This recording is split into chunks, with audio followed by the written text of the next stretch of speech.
Hello friends, જય શ્રી કૃષ્ણ. આજે આપણે બનાવશું ફરસાણની દુકાન જેવા ટેસ્ટી અને પોચા સુરતી પાત્રા. તો ચાલો આપણે બનાવીએ. એના માટે આંબલીનો પાવડર લીધેલો છે. અત્યારે મેં 3 ચમચી જેટલો આંબલીનો પાવડર નાખ્યો છે અને ગોળ એડ કરશું. 3 થી 4 ચમચી જેટલો ગોળ લીધેલો છે. 1 કપ જેટલું પાણી એડ કરશું, 1 થી 1.5 કપ જેટલું. એટલે આપણે આની અંદર અડધા કપ જેટલું પાણી ઉકાળીને નાખી દેવાનું છે. પાણી આપણે ઉકળવા રાખી દીધું છે. આ અળવીના પાન લીધેલા છે. આવી રીતે પાનને આપણે પાછળનો ભાગ રાખવાનો છે અને જે દાંડલીવાળો ભાગ છે એ અલગ કાઢીને રાખી દેવાનો છે. જાડી દાંડલીનો ભાગ હોય એ બધા કાઢી લેવાના. અત્યારે નાના પાન છે એટલે વચ્ચેની જ દાંડલી હશે. જો આથી મોટા પાન હોય છે તો આની સાઈડની પણ દાંડલી આપણે કાઢવી પડે છે. જો આ દાંડલી તમે ન કાઢો તો ગળામાં અટવાય છે, એટલે આ દાંડલી કાઢવી ખૂબ જ જરૂરી છે. આવી રીતે છરીની મદદથી દાંડલી આપણે કાઢી લેશું. આ જ રીતે બધા પાનની દાંડલી કાઢી લેશું. હવે બેટર બનાવી લઈએ. એના માટે 1.5 કપ જેટલો ચણાનો લોટ લીધેલો છે. ચણાના લોટની અંદર 2 ચમચી જેટલો અત્યારે આપણે ચોખાનો લોટ એડ કરશું. ધાણા જીરું પાવડર, હળદર, સ્વાદ અનુસાર મીઠું એડ કરશું. પાત્રાના ભાગનું મીઠું પણ આપણે આની અંદર જ નાખી દઈશું. ચપટી હિંગ એડ કરશું. ગરમ મસાલો એડ કરશું. 2 ચમચી તલ એડ કરશું. અને અત્યારે હું લસણવાળી ચટણી લઈ રહી છું. તમે લસણવાળી ચટણીની જગ્યાએ લસણ ખાંડેલું અને કોરી ચટણી પણ લઈ શકો છો. જે આપણે લાલ મરચું હોય છે એ પણ લઈ શકો છો. 2 ચમચી આની અંદર તેલ એડ કરી અને આપણે જે આંબલીના ગોળના પલ્પને આપણે ઉકળવા રાખ્યો હતો એને હવે આપણે આની અંદર નાખી દેશું અને સરસ રીતે મિક્સ કરી દેશું. ચમચીના મદદથી જો તમને બેટર બનાવવું ના ફાવે તો તમે આને હાથની મદદથી તમે બેટર બનાવી શકો છો. તમે જોઈ શકો છો બેટર આપણું બનીને એકદમ તૈયાર થઈ ગયું છે. ના જાજુ થીક કે ના જાજુ પતલું એ રીતનું બેટર બનાવેલું છે. આવી રીતે પાનને આપણે ઊંધું જ રાખવાનું છે. જે રીતે પાનનું આપણે કટિંગ કર્યું હતું એ જ રીતે આ પાનને રાખવાનું છે અને પછી આપણે આની ઉપર આ બેટર લગાવવાનું છે. પૂરેપૂરું રીતે પાન ઉપર બેટર આવી જાય એ રીતે આપણે આ બેટરને લગાડવાનું છે.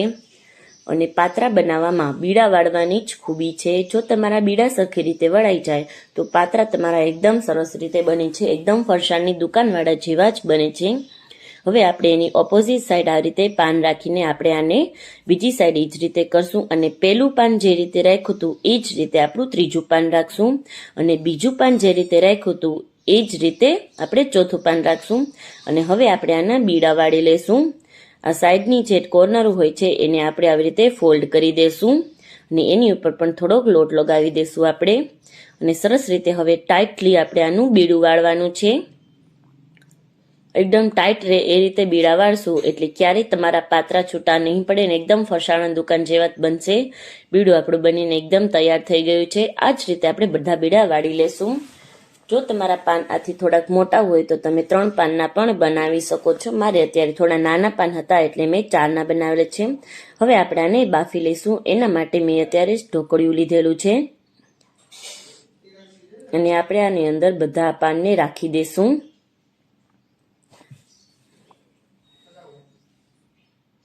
હવે આ પાનના બીડા આપણે આની અંદર મૂકી દીધા છે અને આને આપણે 7 થી 8 મિનિટ માટે સ્ટીમ થવા દેવાના છે, એટલે કે બફાવા દેવાના છે. 7 થી 8 મિનિટ જેવું થઈ ગયું છે અને આપણા બીડા અત્યારે એકદમ બનીને તૈયાર થઈ ગયા છે, એટલે કે બફાઈ ગયા છે એકદમ સરસ રીતે તમે જોઈ શકો છો. હવે આપણે આને થોડી વાર ઠરવા દઈશું, પછી આપણે આને કાપી લેશું. આવી રીતે આપણે આને કાપી લેવાના છે. જે રીતના તમારે મોટલા કે જાડા જોતા હોય એ રીતે તમે કાપી શકો છો.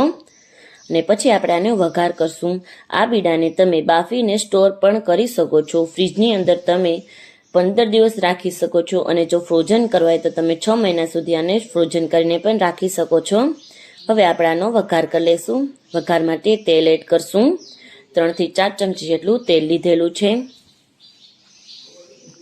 તેલને હવે આપણે થોડું ગરમ થવા દઈશું. તેલ આપણું થોડું ગરમ થઈ જાય એટલે રાઈ એડ કરશું 1 ચમચી, તલ એડ કરશું 1.5 ચમચી, હિંગ એડ કરશું અને 8 થી 10 લીમડાના પાન એડ કરશું અને સરસ રીતે આને મિક્સ કરી દઈશું. તલ આપણા બધા ફૂટી જાય પછી આપણે જે પાત્રાને કટિંગ કરીને રાખ્યા છે એ આની અંદર નાખી દઈશું.